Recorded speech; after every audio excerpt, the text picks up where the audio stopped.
I've been asked to come out here and entertain you. With his lantern jaw, his towering height, and his booming voice, Grandpa, forget it! he will be forever known as the Munster with the heart of a child. But off-screen, Fred Gwynne endured personal tragedy and professional setbacks to emerge as an accomplished artist, a respected author, and one of the finest character actors of his generation. We learn as we go. His face was very stoic, yet there was a lot of emotion in what was going on behind it. I'd like to speak to you in my chambers.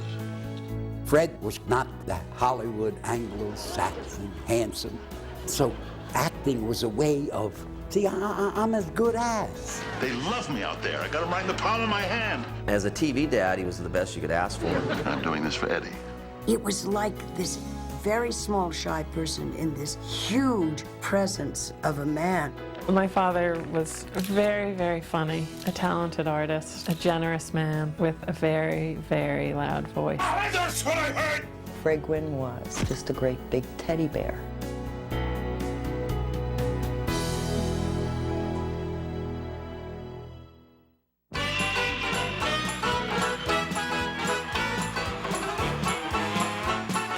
New York City in the 1920s. The Great War was over. The economy was thriving.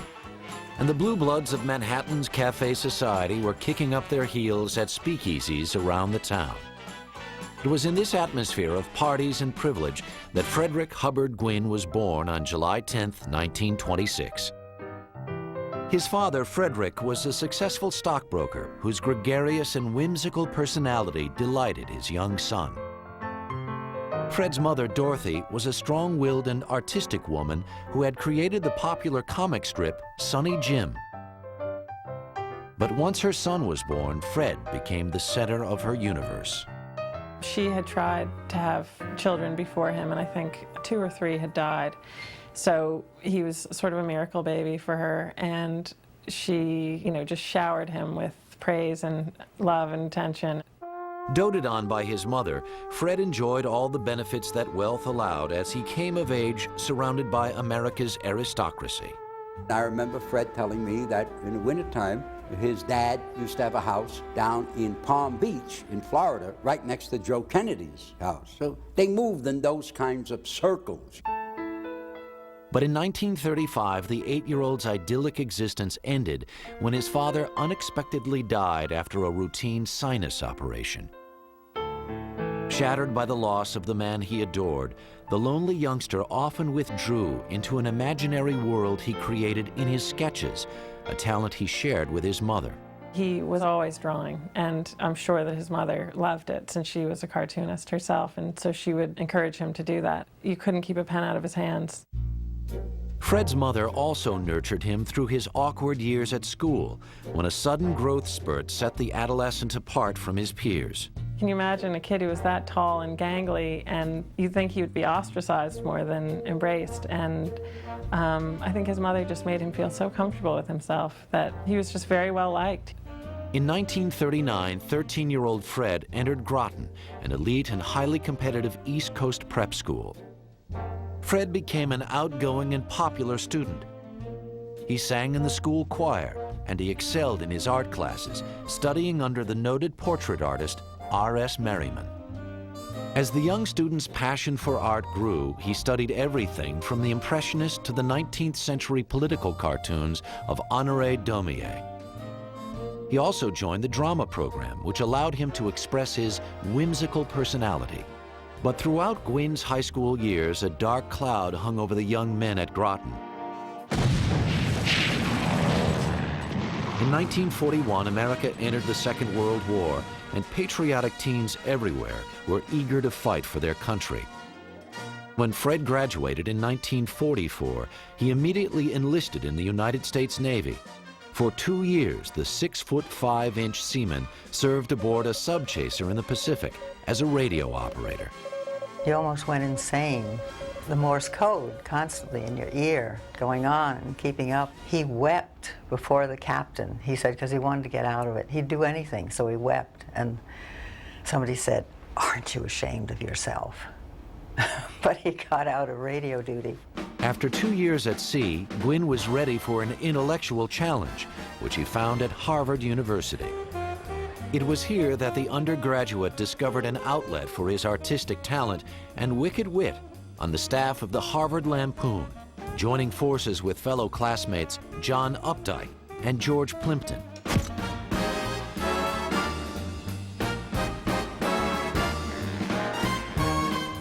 By 1950, Fred's gift for satire had catapulted him to the presidency of the notorious humor magazine. Gwynne also lent his towering presence to the university's Hasty Pudding Society, where his outrageous antics became legendary around campus. The Hasty Pudding is a theater group where there are no women, so the men dress as women, and you can imagine, he just had a ball. Loved to make people laugh. Gwynne basked in the attention he received from an audience, and the campus clown was anxious to test his skills outside the Ivy League. Fred began performing at the nearby Brattle Theater Company, where he quickly became enchanted with the colorful and eccentric world of the stage. Romance also cast a spell over the Harvard student when he met 22-year-old Foxy Renard at a friend's wedding. And I think for my father it was love at first sight. My mother was very beautiful, and I'm not sure it went the other way. But Fred was captivated by the free-spirited young woman and pursued her ardently. Well, we liked each other. He was shy, he was very funny. I mean, I appreciate humor a lot. After a year-long courtship, the couple tied the knot in a small ceremony on June 30th, 1952. The newlyweds became popular hosts to a large circle of friends who were charmed by Fred's acerbic sense of humor. He was an introvert, but he might trick people into thinking he was an extrovert. He would be on for a lot of people.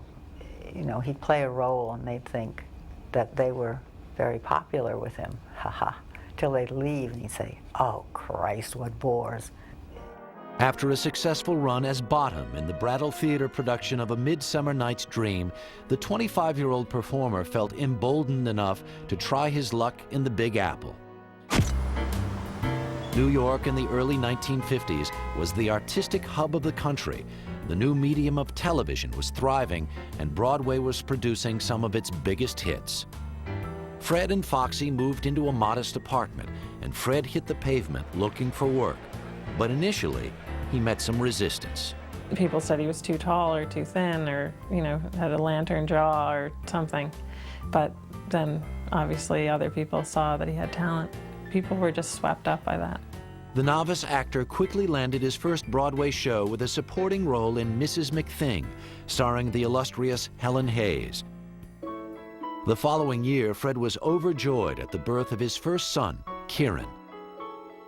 But the new father's elation quickly turned to heartache when Kieran suffered a severe brain injury that left him mentally disabled.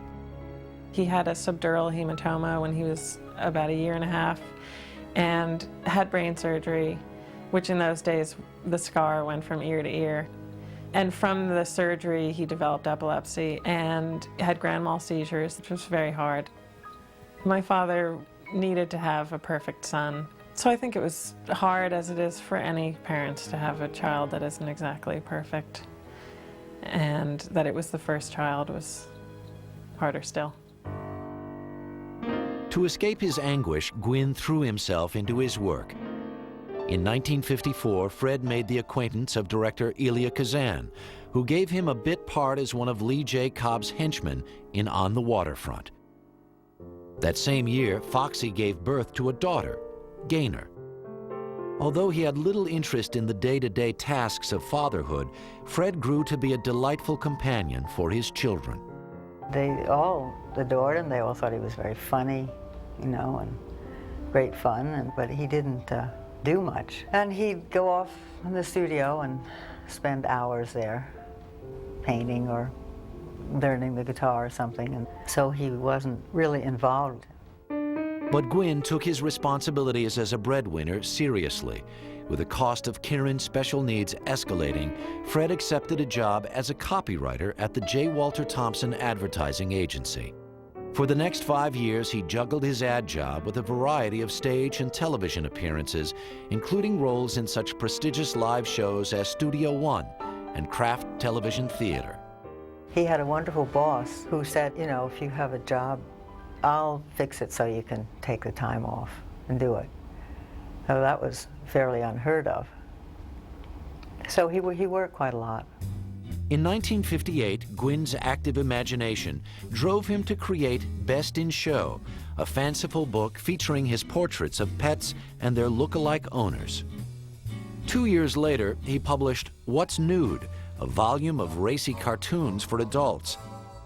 Though he was content at his easel, in 1960, an offer to appear on Broadway in the musical Irma la Douce lured Gwynne back to the stage. He never looked for a job, which sounds pretty strange, but they'd always come to him. He'd say, he said, well, I'm not gonna be bothered, theater, I'm gonna draw, and then the phone would ring. In 1961, Fred received a call from innovative television producer Nat Hiken, who had cast Gwynne several years earlier in a guest spot on his series Sergeant Bilko. This time he offered the actor a starring role as a New York City cop opposite another Sergeant Bilko alum, Joey Ross, in a primetime NBC sitcom. There's a holdup in the Bronx, Brooklyn's broken out in fights. There's a traffic jam in Harlem that's backed up to Jackson Heights. There's a scout troop short a child, cruise ships do it idle wild. Car 54, where are you? Filmed in the Bronx, Car 54, Where Are You? Followed the misadventures of a pair of bumbling patrolmen assigned to the wackiest beat in the city. Joey was a comedian who worked nightclubs and strip joints. And so he had the comedian's delivery. Joey would just blurt out the line. Fred would listen and react, and his timing was impeccable. Francis, why are you so afraid of girls? Gunther, it's not that I'm afraid of girls. It's just that, well... What? Look at me. I'm 6'6", and 5'6" of me is face. You know what they call me in grammar school? Horse face. Don't pay no attention to kids. They just repeat what other people say. Fred relished the opportunity to work alongside actors whose ethnic and cultural diversity was groundbreaking in network television.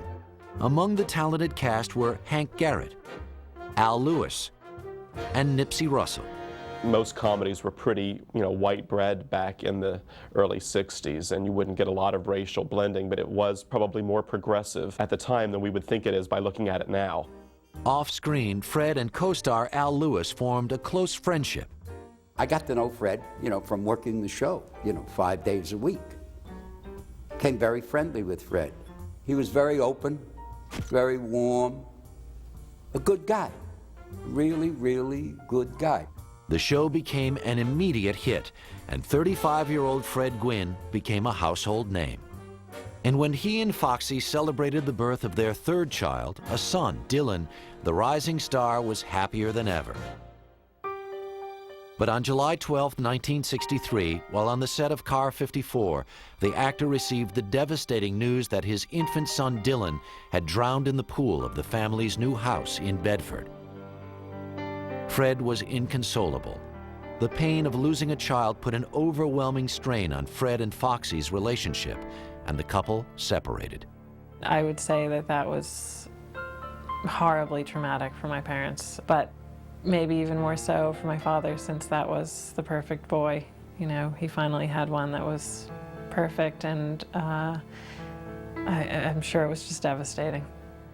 With his family life falling apart, Fred returned to the set, where he hid his private turmoil under a stoic demeanor. He kept a lot of stuff to himself. When he experienced the tragedy with the loss of his child, he didn't come out and say, my child just died. He really didn't want to get into it. He was able to push that aside, do the job. Once the job was finished, then he became Fred Gwynne, the bereaved dad. Numb with grief, Fred struggled to get through the months that followed.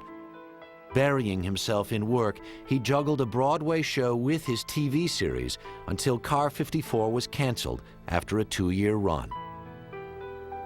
But in 1964, a call from Hollywood would change Gwynne's life forever.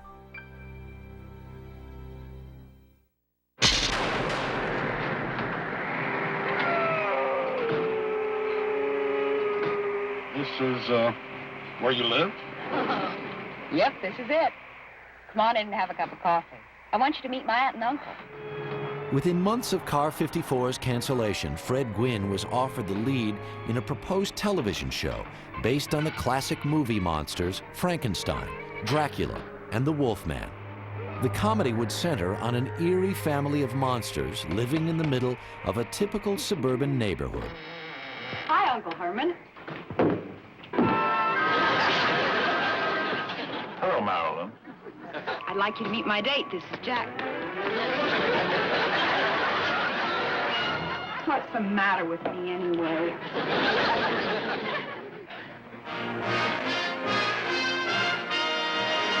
Teamed with friend and Car 54 co-star Al Lewis, Fred appeared as Herman Munster in this rarely seen test, opposite Joan Marshall as his vampire wife, Happy Durman in the role of their son Eddie, and Beverly Owen as the Munsters' niece, whose all-American beauty made her the family misfit. It's the family living in a neighborhood where they don't quite fit in, but they don't quite realize that. But they also don't see that Marilyn looks like the rest of the world. After extensive retooling, which included shooting the series in cost-effective black and white, as well as recasting the role of Herman's son Eddie with 11-year-old Butch Patrick, and the role of Herman's wife with 50s screen siren Yvonne DiCarlo. See? Mommy sewed the ear back on your woof-woof. Fred reluctantly agreed to sign on. He didn't want to do it, but the money was too good.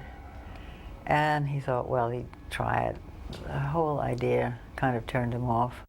With the show now in production, Fred and Foxy reconciled in the hope that they could make a new life for themselves and their children in Los Angeles. And on September 24th, 1964, The Munsters premiered on CBS. In this one year of 1964, you had The Munsters come on the air. That same month, The Addams Family came on the air. That same month, Bewitched came on the air. There seems to be just this weird little cultural explosion at the moment about spoofing sitcoms through the conventions of fantasy and through horror. The Munsters was an immediate hit, but it was Fred's interpretation of the Frankenstein monster as an innocent, childlike character that captured the audience's hearts. I did it! I did it! I did it! I did it! I'm a magician!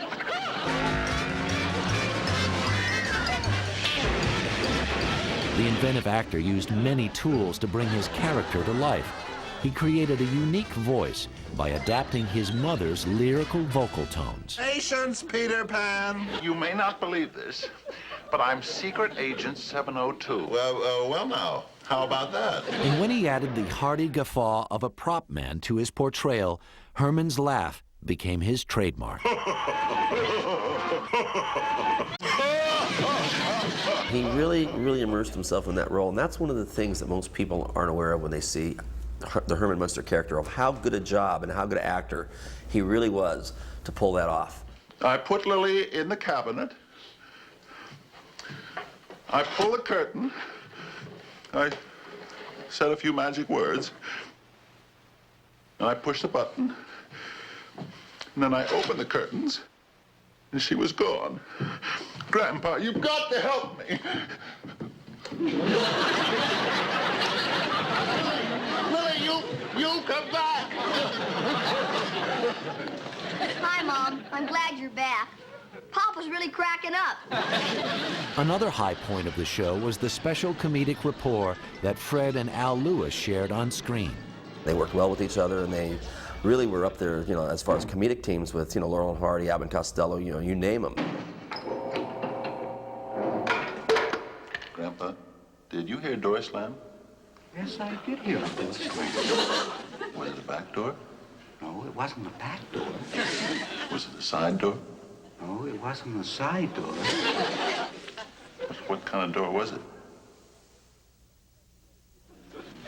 It was the only door. We never for a second ever cheated the audience. We wanted to be both of us better than we were, and I think we succeeded. The Munsters quickly developed into a national phenomenon, and became one of the first series to be mass merchandised. I think that it was aiming very heavily at the kid market because they merchandised the show almost immediately. They had all kinds of Munsters toys and gizmos, and there was the Munster mobile that you could see at the parades and stuff. The actors also did their part in promoting the show with numerous personal appearances, as well as television commercials. This is my father. He hangs pictures, helps Grandpa experiment, helps Mommy with the cleaning. Where does he get his go? From me. I lend him my Cheerios. Big G, little O. Go with Cheerios. By 1964, Fred had become one of television's most famous faces, but the stifling makeup and heavy costume were taking their toll on the 38-year-old star. You know, we got to be there 6 o'clock, 2-hour makeup and the hair, and Fred the headpiece and the boats and the foam. Terrible. He suffered terribly, Fred, under the foam. Unbelievable. Didn't breathe. When we would have to go to lunch, he'd get into slippers and he'd take off the boot and he'd pour out sweat from the boot, I would say a half a gallon. Forced to take salt tablets to prevent severe dehydration, Fred also began suffering chronic back pain and grew dangerously thin. He would put this air hose down inside the suit and blow cold air down there, drink gallons and gallons and gallons of lemonade to keep from being dehydrated, but he still got thinner and thinner and thinner. He really lost a lot of weight doing the show. Making the Munsters even more difficult for Fred was his growing frustration with the show's scripts. After a while, there's only so many times you can go to the well of these type of jokes that we'd already done twice. And Fred was very frustrated because he was a professional, a consummate professional, and it got to the point where he felt that he'd done everything he possibly could and there was really nowhere else for him to go. Now running the risk of becoming repetitive, the series took a 1-2 punch in its second season when ABC's Batman premiered opposite the creepy comedy. In a desperate ploy for increased viewership, the studio decided to produce a color feature film adaptation entitled Munster, Go Home. Don't I look frightfully handsome in Technicolor? Call the police. Right. Get the FBI. Will do. Call Scotland Yard. Right now. Phone Batman. I got it. Car 54, where are you? See Herman Munster in his Dracula challenge some of the world's fastest cars in history's weirdest race. But nothing could help the Munsters. By the end of the year, the spooky series had lost the ratings race, and CBS canceled the show. He was happy. He was at the cast party. He held up a little sign that said, "Everybody says, watch Batman."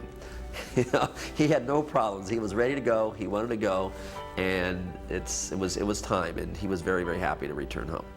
After 2 years of playing Herman Munster, the actor was ready for a break from the grueling role.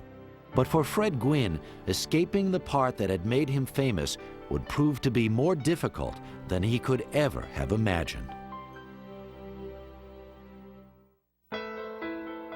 By the fall of 1966, the Munsters had vanished from network television, and after a brief respite, a restless Fred Gwynne was ready to return to work. But the actor was shocked by the devastating effect his 2 years as Herman Munster had on his acting career. It wasn't until he was out of the Munsters that he realized that it had hurt him a lot as far as acting. His name would come up for a part, and they'd say, "Oh, come on, Herman Munster for that? Are you crazy?" Dispirited, in 1967, the 41-year-old star left Hollywood and moved back to New York. He didn't like Hollywood. I guess a little bit too fakey and glitzy for him, and he didn't want to put up with that. I mean, that's what you have to put up with if you're going to be, quote-unquote, a Hollywood celebrity star. You have to be able to pretend and look as though you're not pretending. And Fred couldn't do that. He wanted to retire more and more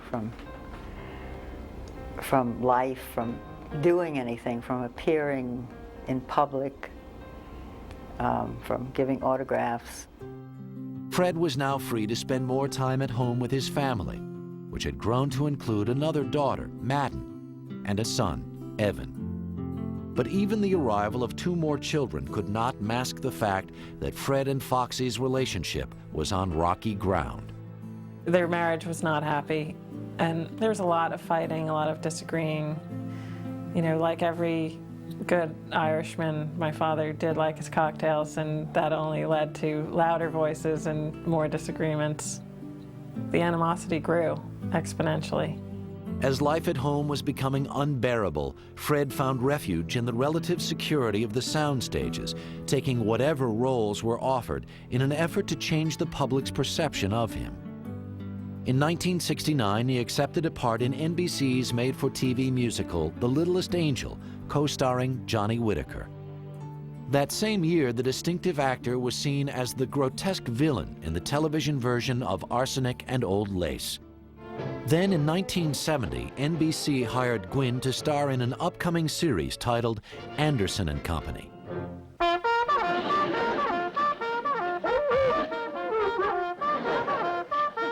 Fred played a turn-of-the-century store owner and the father of 8 rambunctious children.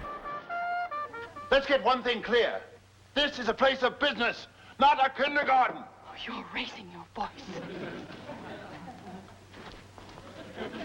Never, under any circumstances, are the children to come in this store again without express permission from me. Never, never, never. All right. We'll take our patronage elsewhere. Good. Any store but mine. Come along, children. But when the period comedy failed to catch on, the network passed on the series. The Harvard intellectual was forced to concede that his acting career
of children's books which over the years included such classics as The King Who Reigned, A Chocolate Mousse for Dinner, and A Little Pigeon Toad.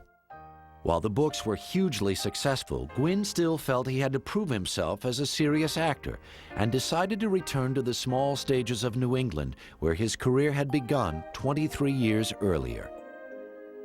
But more than a few heads turned when the former television star was cast as Big Daddy in a revival of Tennessee Williams' Cat on a Hot Tin Roof, co-starring Elizabeth Ashley. There was great trepidation, and all during the rehearsal period, I can remember people saying to me, I mean, right, you got Herman Munster playing Big Daddy? I mean, come on, he's done everything. But nobody remembers that he's ever done anything but this, and he wants to come and do it. Unfazed by the skeptics, Gwynne turned in a stellar performance that won him praise from the play's legendary author. Fred brought every aspect to it that Tennessee had ever conceived of. And that's very rare when you're dealing with a playwright like Tennessee Williams. Realizing that theater offered him the quality of work to which he had always aspired, Fred continued to act in a variety of acclaimed stage productions, including a role as Claudius in Shakespeare's Hamlet, and that of the stage manager in Thornton Wilder's Our Town. I think that it took so much out of him to go on stage, but he did love the theater. He really did, and I think that was really his element. I mean, I've seen him on stage, and he just glows. In 1979, the versatile actor won an Obie Award for his performance in the off-Broadway play Grand Magic. At 53, Fred had established himself as one of the theater's principal character actors. His years as a film and television star seemed far behind him, But it was a situation that wouldn't last for long.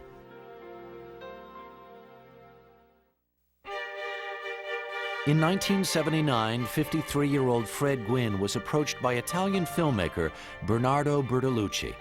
The director of such landmark films as The Conformist and The Last Tango in Paris offered Gwynne a pivotal role in the somber drama Luna, starring Jill Clayburgh. I had a strange dream last night. What? Oh, it's boring. Tell me. No, you're busy packing. I'll tell you later. You always tell me your dreams. When people tell me their dreams, I find it very uninteresting. I'll tell you later. We'll have loads of time on the boat, okay? Remember, we have 2 hours to get ready. By now, Gwynne was beginning to prove that there was more to him than Herman Munster. But at home, Fred's relationship to Foxy was unraveling, and after 28 years together, the couple decided to divorce. You just drift apart. It happens when you suddenly, nothing looks very colorful or fun, and there were a lot of battles and a lot of unpleasantness. So we split. In 1980, Fred moved into an apartment on Manhattan's Upper West Side. Gwynne enjoyed the bachelor life, but all that changed when a friend introduced him to 30-year-old Deborah Flater. We had a lot in common. I was working in book publishing. He, at the time, was working on one of his children's books. You know, and I took an interest in what he was doing, and so we had a common ground there. Deb's strong will and take-charge attitude appealed to Fred, and they soon began seeing more of each other. She made him feel very secure, and she's a strong woman, and he really liked that. He likes to have a strong woman to take care of him, and he liked to be told which way to go, and Debbie was just the woman for the job. Together, the couple decided to focus their energy on Fred's film and TV career. In 1981, the 55-year-old actor received an offer to reprise the role of Herman Munster in the NBC TV movie, The Munsters' Revenge. Fred did not want to really do the Munster thing again. And I told him, I said, look, the thing to do is name an astronomical figure. And they'll reject it, and that'll be the end of it. Well, he named an astronomical figure. Well, they took it. After filming was completed, Fred was eager to move on to more serious acting challenges. In 1984, Gwynne got his chance when he won a flashy role in Francis Ford Coppola's The Cotton Club, starring Richard Gere and Bob Hoskins. Fred was cast as Big Frenchie, the loyal friend and bodyguard to Hoskins' club owner, Oni Madden. Bob Hoskins and Fred wrote some of their own scenes, in particular the watch scene. I think it added a new perspective to Fred's acting ability. Let me see your watch. Let's see. They picked me up in front of the club about... they picked me up about... Oh, shit. I think I broke it. Come here, give it to me. No. I could fix it. Yeah. You cheap son of a bitch! You only offered $500 for me? What? If you were kidnapped, I wouldn't offer more than that for you. For his performance, Gwynne received the attention of other influential Hollywood directors. And over the next few years, the actor entered a new phase in his career when he appeared in a series of A-list films that established him as one of Hollywood's most sought-after character actors. His personal life mirrored his newfound stability, and on March 9, 1988, he and Deb married. The following year, Gwynne decided it was time to publicly display his artwork. The exhibit, which he called Drawn and Quartered, featured paintings that combined Fred's lifelong love of wordplay with his irreverent sense of humor.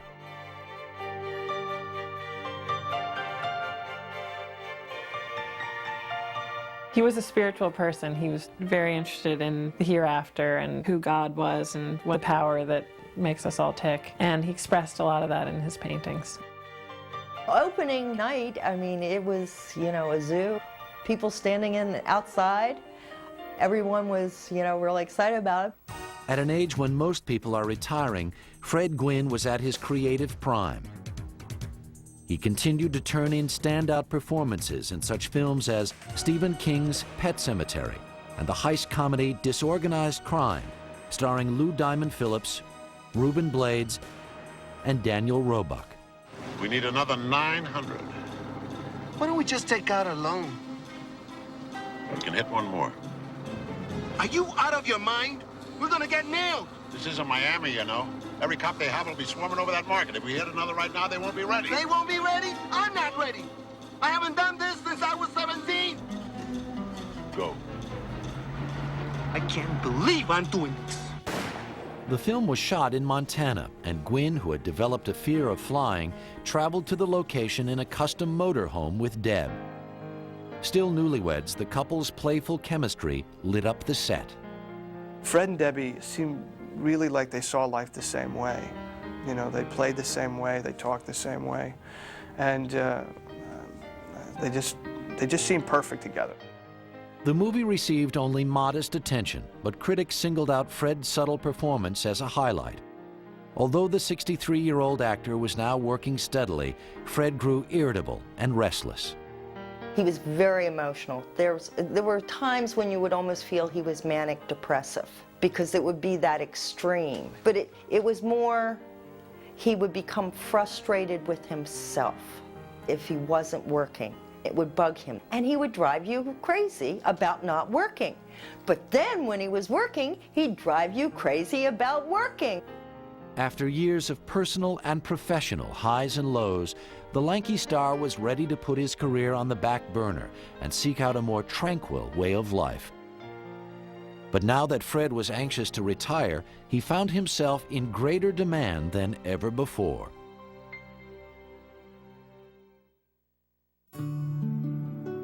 In 1989, after living most of his life in New York, Fred Gwynne decided to leave behind the hustle and bustle of the big city.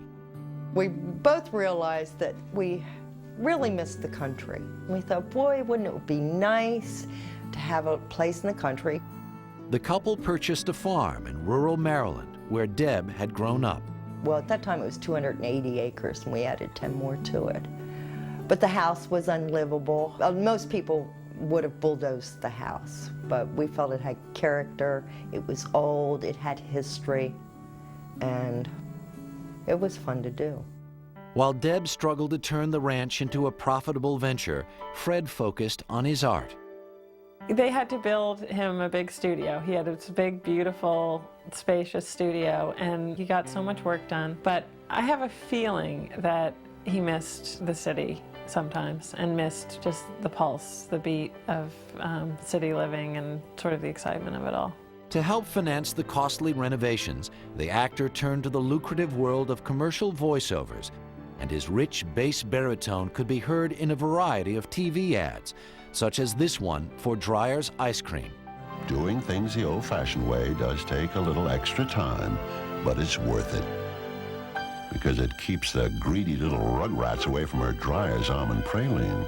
He had found voiceovers and found that, man, that was an easy way to make money. And then he could paint and draw and write children's books and do all those other great things. Though Fred had all but given up his film career, in 1991, he accepted a key role in the courtroom comedy My Cousin Vinny, starring Joe Pesci, Marissa Tomei, and Ralph Macchio. In the film, Pesci portrayed an inexperienced New York attorney defending his cousin before a stern Southern judge, played by Gwynne. Counselor, your clients are charged with first-degree murder. How they plead? Ayana, my client... Don't talk to me sitting in that chair. He told me to sit here. Because he's not very legalistic. I tell him up front that procedure is what I'm all about. When you're addressing this court, you will rise and speak to me in a clear, intelligible voice. Sorry. My clients are... What are you wearing? Huh? What are you wearing? I'm wearing clothes. With him and Joe Pesci, first the physical disparity is hilarious anyway. And their performances together, they really had it was a terrific chemistry. Is it possible the two youths... Two what? What was that word? What word? To what? What? Did you say utes? Yeah, two youths. What is a ute? Oh, excuse me, Your Honor. Two youths. My Cousin Vinny was a huge box office success, and Gwynne received some of the best reviews of his career. At the age of 66, the actor was now more in demand than ever. But in 1993, Fred began to experience severe back pain. A routine trip to the doctor delivered a devastating prognosis. He was in the advanced stages of pancreatic cancer. Given just 6 months to live, Fred now had to face his own mortality. To keep his spirits up, the multi-talented artist spent much of his time in the studio, painting and doodling. In his final months, Gwynne took time to say goodbye to his closest friends and family. When it was pretty clear that he was going to die, we talked a lot about death, and he said he was going to see his mother and finally get to spend time with his father, which was something to look forward to. He always said that he felt that life was, that fast. And when we had to say goodbye and, when he was really, really ill, he just said, "I'll see you this soon." On July 2nd, 1993, Fred Gwynne died in his sleep just 8 days before his 67th birthday. While Gwynne is gone, his memory lives on with the role he fought so hard to escape. With new fans discovering the Munsters in syndication, the series is more popular than ever. His sound, his booming laugh was funny, his pop-eyed expressions. I mean, everything he had in his theatrical training went into just sending this character through the camera, really playing, I think, to the kids just who loved this guy. Although Fred rarely discussed his role as Herman Munster, privately, he was proud of the character he had created. Some days he was tired of being recognized as Herman Munster, and other days that was fine with him because Herman Munster was a nice guy. But beyond the role that made him famous, Fred Gwynne leaves behind a rich legacy of work that included children's books, a collection of paintings and sculpture, and a diversity of screen roles that continue to touch audiences throughout the world. I still get fan mail expressing how much he meant to them, and it kind of amazes me sometimes. Fred Gwynne loved life, and he was given a lot of talents with which to express that love. He was just this big, huge man, and he was a little boy inside of that big, huge man. I never saw Fred's ego. He wasn't about, look at me. He was about the dance. He was fine. Very hard to talk about someone you had so much fun with, you loved, you admired. I love you, Fred. Rest in peace.